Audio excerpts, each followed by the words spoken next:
Buenos días, buenas tardes, buenas noches, otra vez en nuestro blog en 1000 palabras. Hoy día tengo una persona súper especial aquí. Tenemos a la doctora Montse Prados y es una doctora de verdad. Así como yo soy paciente de verdad, ella es médico, especialista en endocrinología además, interesada en la divulgación científica de su labor. También está interesada en escribir su propio libro sobre el tema. Ahí nos conocimos en este curso sobre las editoriales. Después de un par de Ujú. mensajes, encontramos interesantes y empezamos a intercambiar más. Y Monse ha accedido a venir a estas citas ciegas conmigo a mi blog a hablar sobre Claro, los temas que nos llaman la atención a ambas. Así es que, Monse, por favor, preséntate. muy bien. Pues sí, la verdad es que te agradezco mucho la invitación para poder tener esta conversación esta tarde. Y bueno, la verdad es que a veces conectas con una persona, ¿no? Y crees que puedes estar en la misma línea, que puedes compartir, eh, pues eso que a ti te resulta interesante, que tú crees que debes aportar al mundo, ¿no? Y cuando encuentras a personas que van pues en esa misma línea, siempre, siempre te gusta, ¿no? Poder llegar un poco más allá y compartir. Aquí, en nuestro grupo de Mapea, en cualquier otro momento.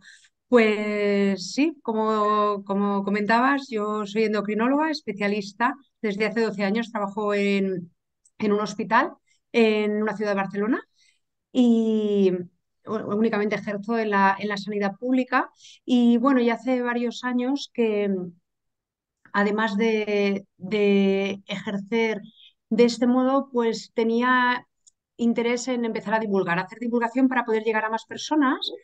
Y el empezar a escribir el libro, pues ha sido, bueno, un proceso que ya llevo, han sido 2 años de trabajo, no es algo que haya sido un proceso corto, sino que algo muy pensado, pero que en los últimos 2 años pues le ha acabado de dar forma hasta ahora que estoy ya en el proceso de esperar a que alguna editorial pues acabe de darme su confirmación de que le interesa el proyecto.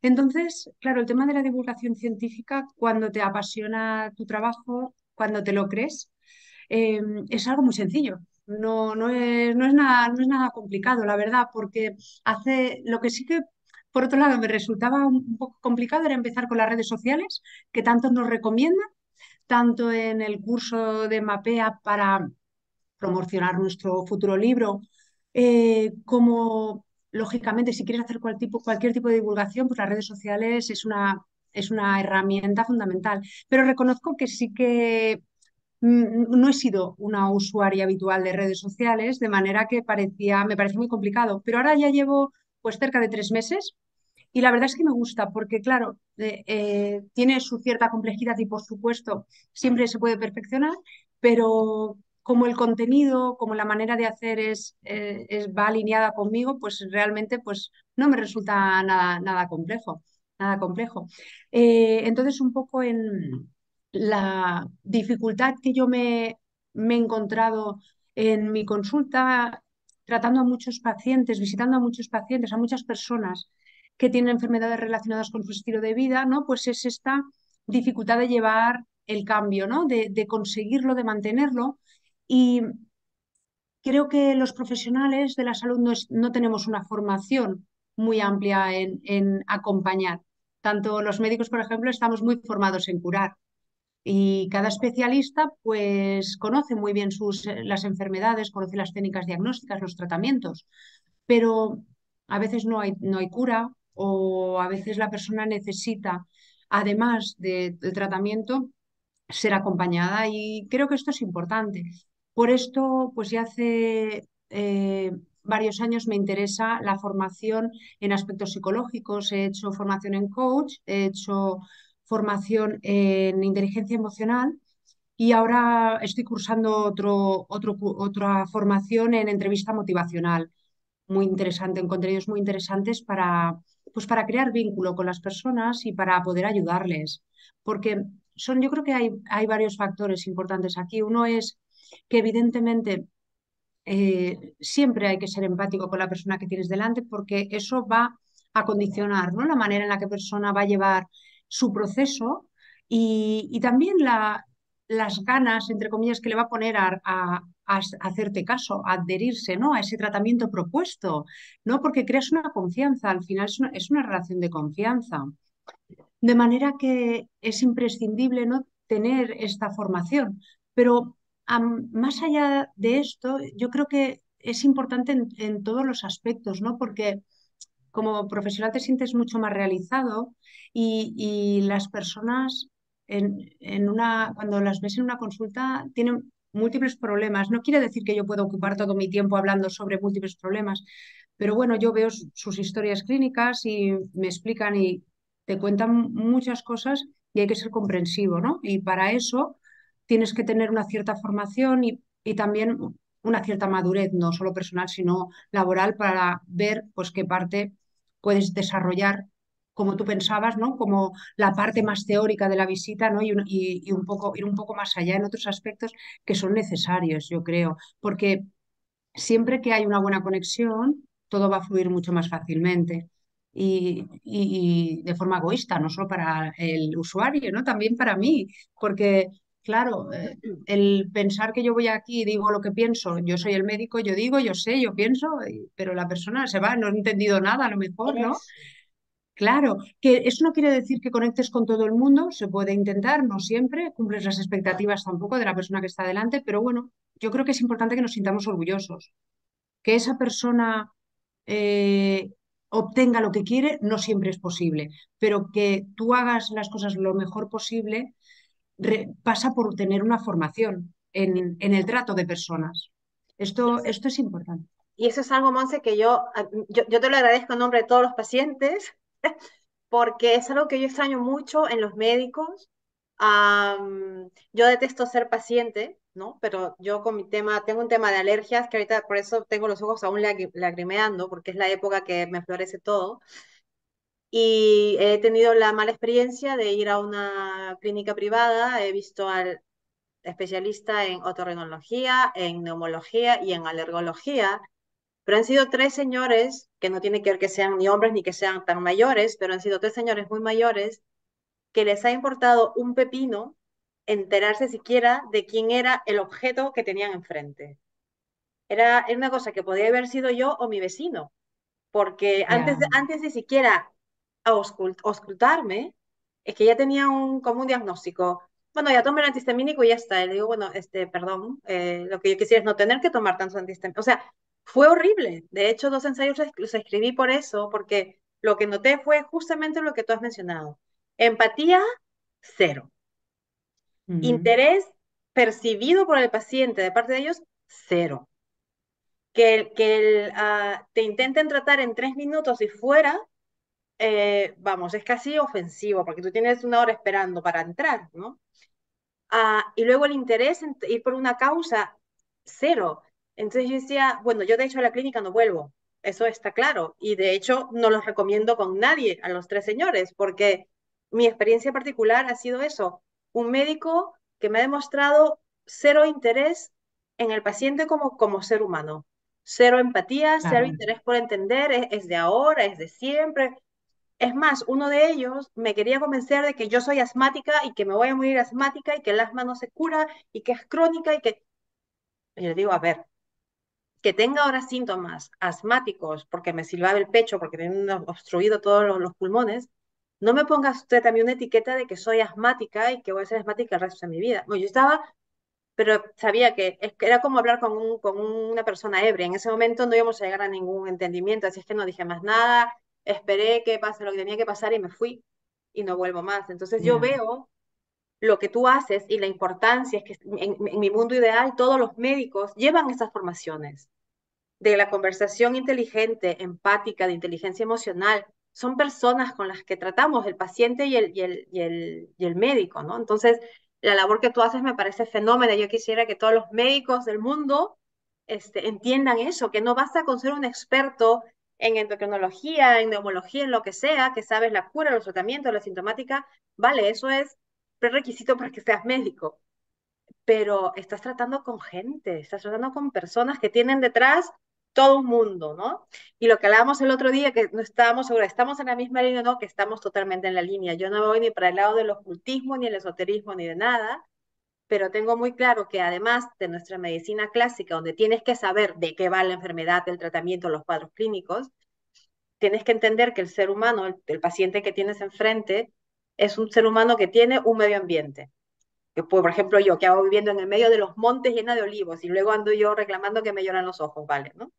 Ah, o que tengo las emociones, que las emociones están tan relacionadas porque tengo una pelea con mi hermano de hace 3 años y yo qué sé, y me carga mucho y me baja el sistema inmuno. O que como pésimo, o que no como a mis horas, o que no como como debería. O sea, son tantas cosas. Somos un ente tan complejo que querer hacerlo solo o por las emociones, o solo por la medicina clásica, o solo por unos factores, vamos a ir mal, porque es bastante, aunque no nos guste, es bastante más complejo. Sí, sí, sí, efectivamente, efectivamente. Es cierto que hay algunas enfermedades que están causadas fundamentalmente por algo, o las infecciones, ¿no? O hay enfermedades genéticas que están no predispuestas, sino desgraciadamente que marcan. Aún así, siempre hay algo que modula, hay algo que modula, pero en general en casi todas las enfermedades influyen varios factores. Y lo que es indudable es que las emociones, el estrés, hace años que están recogidas en las guías clínicas de cardiología, por ejemplo. ¿Por qué? Pues porque son moduladores importantes de las enfermedades. Pero no solo eso, dentro de las causas de las enfermedades, el estilo de vida es la más Mm. importante, cierto es, pero la genética es muy importante, pero el entorno y el medio sanitario en el que estás también tiene relación con la salud. ¿Esto qué quiere decir?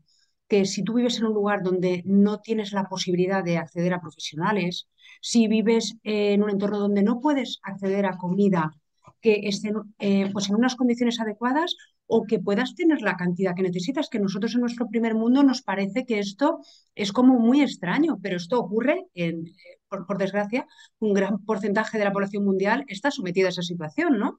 Entonces, la salud depende de esas cosas tan básicas que quizás no nos damos cuenta, ¿no? Entonces partimos de esa situación en la cual vivimos en un entorno y en la cual tenemos o no opción a unos tratamientos, a unos diagnósticos, a unos profesionales que nos ayudan, o a un colegio, ¿no? Donde pues probablemente nuestros hijos aquí les dan una dieta más equilibrada, tenemos más opciones, más posibilidades, en otros lugares del mundo, ¿no? Con lo cual esos niños habitualmente pues comen de una cierta manera y a lo mejor pues tienen carencias ya muy básicas. Entonces, partimos de eso y a partir de ahí, pues lógicamente nuestra genética es fundamental, pero es verdad que nuestra genética se ve modificada por otros aspectos, incluidas las emociones. Y luego, pues claro, el gran bloque de estilo de vida. El estilo de vida que es, claro, como hemos dicho, no es lo único, pero es tan importante y además es tan modificable porque nuestro sistema de salud en los países más desarrollados gastamos más en el factor que menos influye, que es el sistema sanitario. En eso gastamos casi todo. En lo que menos gastamos es en la promoción, ¿no? En el cambio de estilo de vida, que es muy complejo, pero claro, hay que empezarlo desde pequeños. Esto lo ideal sería en los colegios, porque la gente a los centros de salud, bueno, por suerte o por desgracia, no va tanto, ¿no? La gente sana no va, con lo cual no puede conocer eh, tanto como quisiéramos, ¿no? No podemos hacer una promoción tan importante. Sin embargo, en los colegios desde pequeños, que es cuando se les enseña, aparte de nuestras casas, a nuestros hijos, los niños aprenden en los colegios, con lo cual deberían ser como asignaturas, ¿no? En Sí, las cuales saben que hay que hacer ejercicio, saben que hay que comer de una determinada manera y saben esto. Yo creo que algo lo tratamos, pero hay un aspecto tan descuidado como es el bienestar emocional. En exacto. algunos colegios empiezan a hacer, pero hay muchas personas que consideran, por ejemplo, la relajación, la meditación, ¿no? Ya es como una palabra, esto es muy esotérico para mí, ¿no? Esto, no. Claro, yo en mi vida personalmente hay un antes y un después desde que practico meditación. Es que te cambia la perspectiva, porque claro, va unida. a otros conceptos, ¿no? No es únicamente la práctica, mm, pero hay múltiples estudios que hablan sobre los grandes beneficios de cultivar tu bienestar emocional. Esto es, no es algo que ha surgido ahora, no es algo que pensamos puede ir bien, ¿no? Realmente la meditación no es la única manera, pero lo que está claro es que el estrés lo tenemos que reducir. Lo que está claro es que vivimos en un mundo en el cual nos preocupamos mucho de todo, pero no es culpa nuestra. O sea, nuestro cerebro está pensado, ¿no? Para sobrevivir. mm, Entonces, nuestro cerebro a lo que nos lleva es a buscar soluciones. mm, Siempre. No nos lleva a saber valorar lo bueno que está este café o lo interesante que ha sido mi conversación con una persona hoy. No, porque esto no me produce como tal supervivencia. Mi cerebro es muy básico, lo que quiere es, ¿dónde tengo los problemas? Vamos a solucionarlos. Exacto. Entonces, esto en nuestros antepasados era muy útil porque, claro, detecto problemas rápidos, soy capaz de correr, de salir, de solucionar. Ahora no lo necesitamos, pero constantemente activamos, ¿no? Este sistema de estrés, este sistema de respuesta. Entonces, el ser consciente es lo primero, porque si uno no es consciente, ¿no? La meditación, en este sentido, va relacionado con tomar la conciencia de lo que nos ocurre, de lo que te ocurre a ti, a tu cuerpo, de las sensaciones que notas, de los pensamientos, de las emociones que tienes, y a partir de ahí, pues poder ver si realmente son importantes o no. Y aunque lo sean, porque por desgracia muchas veces sí que tenemos problemas importantes, no son solo el manejo del día a día, pues también tenemos que ser capaces de sostenernos, ¿no? Y de mantenernos ahí. Y entonces, este bienestar emocional no tiene nada que ver con patología psiquiátrica, no tiene nada que ver con la necesidad de un psiquiatra o un psicólogo, que evidentemente es muy necesario en según qué circunstancias. No, se trata en evitar y en prevenir tener, necesitarlo. Y esto es un trabajo que podemos hacer nosotros. Es un trabajo que yo, dentro de todo el cambio de hábitos que me encuentro en mi consulta con las personas a las que visito, es el que más les cuesta entender cuando me dicen, yo es que no puedo, tengo mucho estrés, esto no lo puedo gestionar, o le ha sucedido algo grave, o tiene la enfermedad crónica en sí misma requiere de un proceso de aceptación. Entonces, cuando uno practica, puede practicar el hacer ejercicio, puede practicar el comer mejor, pero también puede practicar el sentirse mejor. Hay diferentes maneras para hacerlo. Pues el relajarse, el practicar meditación, el concentrarse en la respiración, simplemente el distraerse, el aprender a dejar pasar pensamientos. Cuando es útil el pensamiento, lo usamos. Es necesario planificar cada día, sí, pero no todo el tiempo, ¿no? mm. Esto es lo que tenemos que aprender. Y volviendo al tema que comentábamos, esto se tiene que aprender desde pequeños. Esto se tiene que aprender desde pequeños. No a nivel complejo, pero sí, bueno, pues pequeños consejos para que realmente los niños lo interioricen y lo vean como algo necesario. Claro, Porque, perdón, cada vez hay más trastorno de ansiedad y más en niños y en sí, adolescentes. sí, Esto sí, es también es así. verdad. Y un consumo de benzodiazepinas que se utilizan para la ansiedad muy elevado. Sí, Y no dudo que la gente tenga ansiedad, no lo dudo. La cuestión es que por qué no enseñamos o por qué no eh, creamos, ayudamos a la sociedad a que no necesite eso, a que no exacto, lo necesite. Porque problemas hay, muchos, cada uno de mayor o menor gravedad. Si el problema no es la gravedad, el problema es cómo lo percibes tú, exacto. ¿no? Justo estaba leyendo algo que decía ahora, no se trata de enseñar a los niños a que nieguen sus emociones, eso es lo peor que puedes hacer. No, Tienen que atender, a saber gestionarlas, reconocerlas y gestionarlas, no negarlas. A mí lo que me carga mucho es eso que yo le llamo el falso positivismo, ¿no? Porque encima no está permitido estar triste, no está permitido estar estresado, porque tienes que estar bien, sano, positivo. O sea, eso encima te carga, o sea, encima de que ya estás mal, encima tienes que fingir que estás bien. Vamos, eso está súper contraproductivo. Que si quieres, lo puedes, y si, vamos, hay cosas que quieres y que no puedes, porque no dependen solo 100% de ti. Entonces, como siempre, la herramienta es buena, pero luego se usa mal y luego sale aún con más daños que, no, que sin usarla, ¿no? claro, pero yo creo que hay un concepto que el pensar en positivo no es el ignorar lo que te ocurre, no es ignorar tus emociones. Por un lado, pretendemos que los niños hagan algo que los adultos no sabemos hacer. Eso es un gran problema. O sea, para poder enseñar a los niños, aparte de que ellos aprenden, por ejemplo, no aprenden por teoría, sino por lo que los demás les enseñamos lo que con ven. la práctica. Claro, con la práctica. Eso por un lado. Por otro lado, que ellos sí que están madurando y están creciendo y no tienen herramientas. Los adultos somos los que se las tenemos que proporcionar, pero primero las tenemos que tener. Y creo que una gran mayoría, no voy a decir nadie, una gran mayoría no las tiene. Mm, Entonces, la herramienta para nada consiste en ser positivo en sí mismo y ignorar lo que ocurre. Que va, exacto. a mí esto no te creas que me resultó tan fácil entender, ¿eh? Quiero decir que requiere de un proceso primero de interés, ¿no? Porque de querer entenderlo, pero cuando lo entiendes es como, pero ¿qué estamos haciendo que no estamos enseñándoselo a todo el mundo, ¿no? Porque realmente tú tienes que conocerte a ti mismo, conocer cuáles son tus sensaciones, que muchas veces preceden incluso a las emociones, y las emociones jamás se niegan, ni en adultos ni en niños, Exacto. porque las emociones son inconscientes.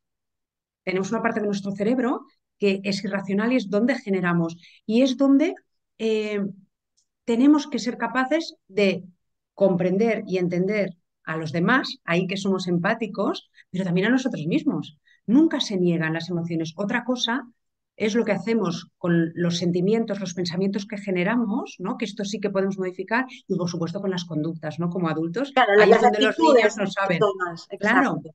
claro, el niño es el que todo va al revés. El niño tiene conductas que no entendemos y porque siente y no sabe cómo, no sabe qué siente, ¿no? Muchas veces. Escuchaba a una psicóloga estos días, muy interesante su charla, pero decía, mi hija ha venido a decirme que estoy celosa, que está celosa de su hermana. Oh, qué suerte, que tu hija sabe ponerle nombre a lo que le ocurre.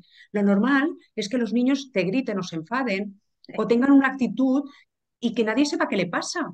¿Qué es Ya. lo que pasa, cariño? No lo sé. Y entonces hablas con él, investigas, pues ha tenido un problema en el colegio, se ha discutido con su amigo, ¿no?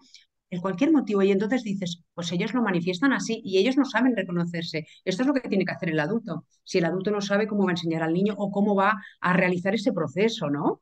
Y, Es realmente sencillo cuando lo asimilas, pero hasta que llegas a él y para un niño, pues imagínate. y eso me lleva a una idea, siempre que lo estoy pensando ahora que mientras te oigo, porque siempre hemos dicho, esto habría que enseñarse a los niños desde el colegio, desde pequeñitos, pero considerando lo que acabas de decir, que los niños no aprenden porque o sea, no es, a veces como broma, muchos dicen, haz lo que te digo, no lo que yo hago, ¿no? Los padres. A la vez que se los enseñas a los niños pequeños, habría que tener también una escuela para padres, porque desde luego, Ujú, si el niño aprende en su colegio que las emociones, que hay que aceptarlas, que hay que nombrarlas, que esto, luego voy a su casa y veo una madre histérica y un padre yo qué sé, y ve que los adultos hacen todo menos gestionar sus emociones, le va a quedar en letra muerta. Entonces tendríamos que claro, atacar los dos frentes, de los niños sí, pequeños de la nueva generación, pero también de alguna manera y hasta cierto nivel a los padres. Bueno, a los por adultos, prefiero, supuesto. no solo a los padres, sino a los adultos en Sí. general, ¿no?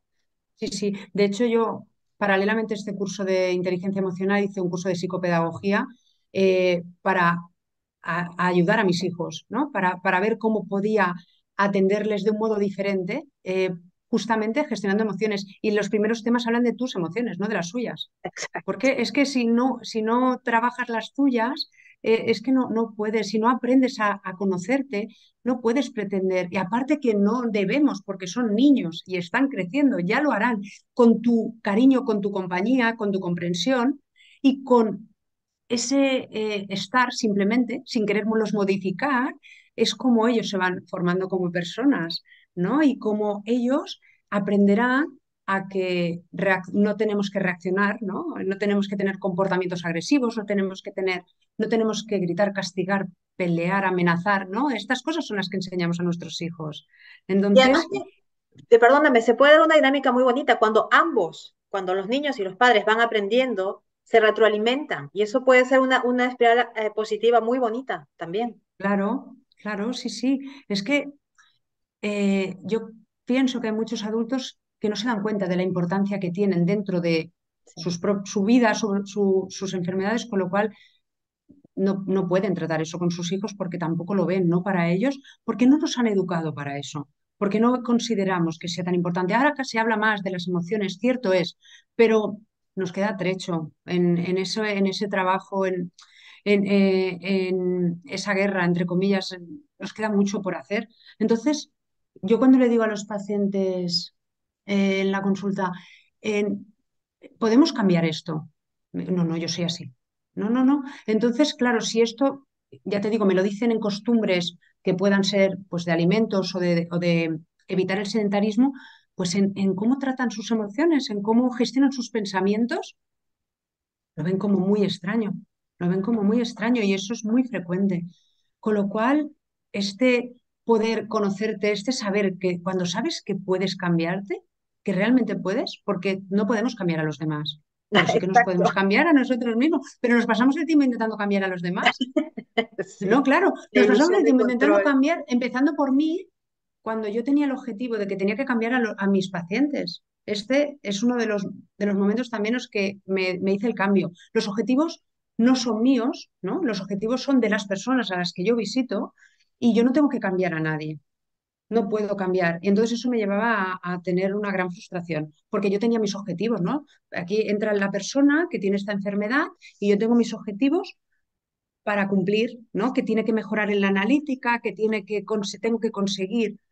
Está la persona, si no está en línea con esto, no vamos a No vas a conseguir conseguir nada. nada, claro. Claro, entonces, cuando yo hice un curso introductorio en entrevista motivacional, que es una herramienta fantástica para crear vínculo y para acompañar en el cambio, inicialmente se ha utilizado mucho en drogodependencias, pero cada vez se utiliza más en cambio de estilo de vida, por ejemplo.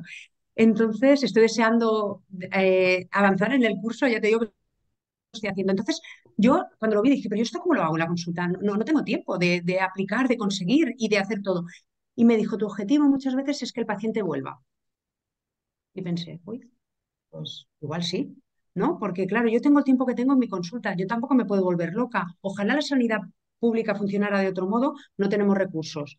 En la sanidad privada se quiere llevar a cabo, yo creo, en algunas consultas, pero son consultas prohibitivas, porque no cualquiera las puede Ya, pagar. ya. Claro, requieren de mucho tiempo y eso no lo olvidemos. Para que esa persona pueda estar escuchándote durante mucho tiempo, hay que pagar mucho dinero y no todo el mundo puede pagarlo. Entonces, claro, cuando me dijo es como, tengo que cambiar mis objetivos en las consultas. Por ejemplo, yo tengo personas a las que visito hace más de 12 años que las conozco. Y cuando vienen me cuentan personas que se han separado, que se han divorciado, personas que tienen eh, enfermedades graves en sus familias. Pues si yo solo les digo, bueno, vamos a ver, la analítica está mal, tienes que cambiar esto y tienes que cambiar lo otro, y te voy a poner este tratamiento y hablamos durante mucho rato sobre las complicaciones de la enfermedad. Yo creo que no me escuchan nada, porque es que ahora les pasa otra cosa. Ya. Entonces, ahora prefiero, primero les pregunto, ¿cómo estás? Evidentemente, no podemos estar los 15 minutos solo hablando de eso, pero si les permites, te cuentan, se sienten más comprendidos y eso también va a facilitar que quieran seguir y que quieran venir, ¿no? Y que quieran hacer el tratamiento y que se puedan plantear que lo que les digo vale la pena, ¿no? Porque a lo mejor si no, cuando salgan dicen, se acuerdan de mí y dicen, no me ha gustado nada, pero tampoco no le voy a hacer caso, ¿no? O sea, todo tiene importancia, ¿no? Como tú bien dices, cómo te han tratado. Sí, sí. Entonces, pues escucharles, preguntarles es súper interesante. Yo me apunto en la consulta, esta semana visité a un chico que su mujer tiene un tumor cerebral, pues me lo apunté, ¿no? Y entonces, ¿qué tal tu mujer? Bueno, te cuentan, te explican y ha mejorado mucho de la diabetes.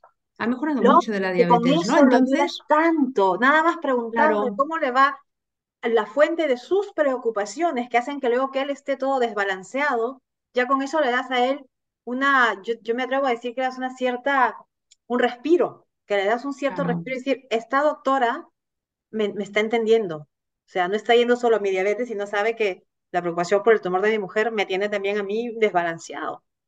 Claro, claro, exactamente, exactamente. Pero podemos hacer muchas cosas, podemos hacer muchas cosas.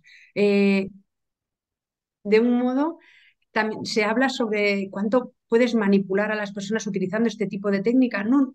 Y se dice así porque yo, el que yo te escuche hace que tú me escuches a mí. Ujú. Es que es así, ¿no? Es en ese sentido. Así es el espejo, sí. Claro, si yo no te escucho, tú no te sientes atendido por mí, pues tampoco vas a valorar los consejos que yo te voy a dar. Y entonces al final esta consulta no sirve para nada, tú te vas a ir peor, yo me voy a sentir frustrada y no vamos a conseguir, ¿no? Entonces, em, la persona enferma es una persona muy vulnerable Mm, y con lo cual a todos, cuando consultamos a un profesional y sobre todo cuando hablamos de salud, pues queremos ser escuchados y queremos que nos entiendan, ¿no? No solamente. Otra cosa, ya te digo, es que siempre consigamos pues llegar a ese vínculo y llegar a encajar de forma adecuada. Bueno, hay más profesionales, no siempre puede no, ocurrir, exacto, no exacto. siempre puede ocurrir. Pero yo creo que, claro, la empatía es algo que si no practicas en tu vida es complicado también llevarla a cabo en la consulta, ¿no? Eso es así. Pero yo creo, a ver, como paciente en mi mundo ideal, a los temas de escucha activa, de escucha empática, de inteligencia emocional, tendrían que ser tan obligatorios como aprenderse los nombres de los huesos el primer año, vamos, o sea, que Claro, tendría que estar en el primer año de currícula y irlo desarrollando en todos los años que estudia, tantos años estudiando, cosas necesarias, pero faltó el aspecto del, el paciente es una persona, con toda sí, una cápsula detrás de todo tipo de emociones, de circunstancias, ¿no? Entonces, cuando yo veo médicos como tú, que se toman además que tampoco es que te lo pague tu sanidad, te estás tomando el tiempo de invertir tú, de hacer tu divulgación científica, de escribir tu libro, de escuchar a tus pacientes, o sea, eso a mí me da esperanzas de que las nuevas generaciones de médicos entiendan esa parte también. Porque yo no quisiera encontrar, bueno, yo no tengo hijos gatos, pero que la nueva generación se encuentre otra vez con un médico que no le escuche, que no le importe, que te le quiera convencer que es un paciente de algo que te dices, pero ¿qué estás diciendo? Y terminas, como tú lo has dicho, si él no me escucha, yo no lo escucho. Y yo también termino haciendo así. claro. Y al final, ¿para qué ha servido esa comunicación, ¿no? Y esa visita que se ha establecido. Es que no sirve para nada, ¿no? No sirve para Terrible. nada. Porque tú puedes tener como profesional un objetivo, pero es lo que te digo, el objetivo tiene que ir acorde con el objetivo de la persona. No siempre es fácil y claro, yo tengo, hay personas, ¿no?, que visitas a la consulta y dices, pero esto lo hemos hablado 200 veces, has tenido un infarto, tienes el riñón muy afectado, pero seguimos en la misma situación, esto no cambia, pero yo no puedo hacer más. Esto a mí me ha costado mucho Claro, entenderlo. Yo claro, no, yo te informo de las complicaciones y intento ofrecerte el mejor tratamiento, pero claro, no puedo hacer más. Entonces, claro. eso también te libera, ¿no? O sea, yo Lógico, lógico, porque del otro hago lado lo tú mejor que también eres puedo. persona. Tú eres el Exacto, especialista en salud, pero también eres persona. No puedes cargar con el mundo y el problema y la estupidez tantas veces de muchos pacientes. O sea, tú tienes que tratar, curar, informar, motivar y ya claro, está. Si del otro lado no hay respuesta, ya no es tu responsabilidad tampoco. Eso también muy, muy cierto. claro, pero yo y hace muchos años que dejé de pensar, o sea, lo que le doy vueltas es cómo hacer para hacerte cambiar, pero no porque le juzgue, porque el tabaco es muy difícil de dejar, porque el azúcar es muy difícil de dejar, o sea, cuando uno se acostumbra es muy difícil, entonces yo, o sea, no lo juzgo, lo que intento es buscar cómo hacer, ¿no? Exacto. Por eso mi formación, ¿no? Mi formación viene de ahí, ¿no? De saber cómo encontrar la motivación, no cómo yo encontrar mi motivación, sino cómo ayudarle a encontrar la suya, que es lo que te comento de este curso, ¿no? Que te acompaña a la persona a, a encontrarla y a que se decante por la que le va a ayudar, porque en realidad casi todo el mundo cuando tiene... con todos nuestros hábitos sabemos lo que nos van bien y los que no. Lo que pasa es que no queremos muchas veces, pues porque nos gusta o porque nos da pereza o por muchos motivos, Y a ¿no? veces falta un Entonces, empujoncito.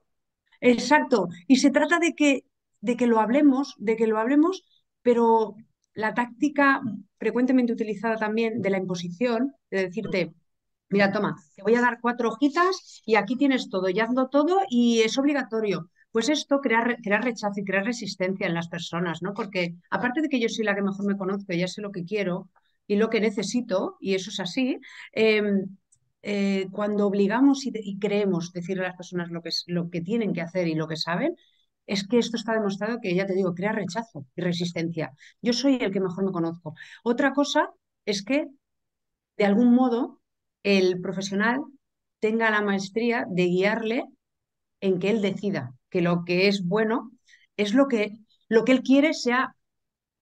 bueno para su salud, ¿no? De algún modo, o porque él lo sabe, pero tiene que decidirse a ello.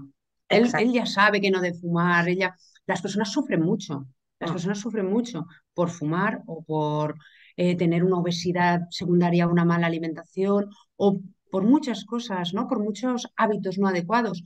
Pero si fuera tan fácil, ¿no? Si fuera tan fácil como decirlo, no, al contrario.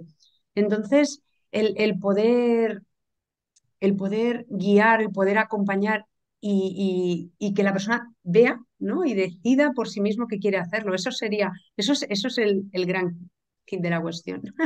Pues yo te agradezco muchísimo por este espacio que nos has compartido aquí y me llenas de esperanza de que no está todo perdido, de que los pacientes podemos aprender y los médicos también, y probablemente, idealmente, nos encontremos con que ambos somos conscientes, los pacientes y los médicos, porque no es solamente el paciente tiene que ser consciente ni solo el médico, tenemos que ser conscientes ambos. Esa es la palabra clave de nuestra conversación y yo creo que se dice muy fácil, se hace muy difícil porque estamos todos muy en autopiloto, muy en así. Yo antes era las que decía, así soy yo. Y un jefe de finanzas que tuve yo me dijo, mientras sigas pensando que eso es, me dijo, nunca vas a mejorar. Y me dejó pensando, hice muchos cursos de todo tipo de psicología, de genética, de todo, yo soy ingeniero. Y cuando escucho a alguien decir eso, les mando mi amor, porque es porque todavía están muy lejos de darse cuenta que no es, soy como soy, no, no eres un problema sin resolver, ¿no? Entonces, cuando escucho médicos como tú, no sabes, a mí se me alegra el corazón de que vamos a tener una sociedad más sana, cuando haya muchos, muchos, muchos como Monse, que entiendan, y muchos pacientes también que se dan cuenta que hay que ser consciente y tampoco le podemos echar la culpa de todo al médico, porque es que el médico hace su labor y la que se conoce es la persona misma. Tú lo has dicho, cada uno sabe lo que le hace bien, lo que le hace mal.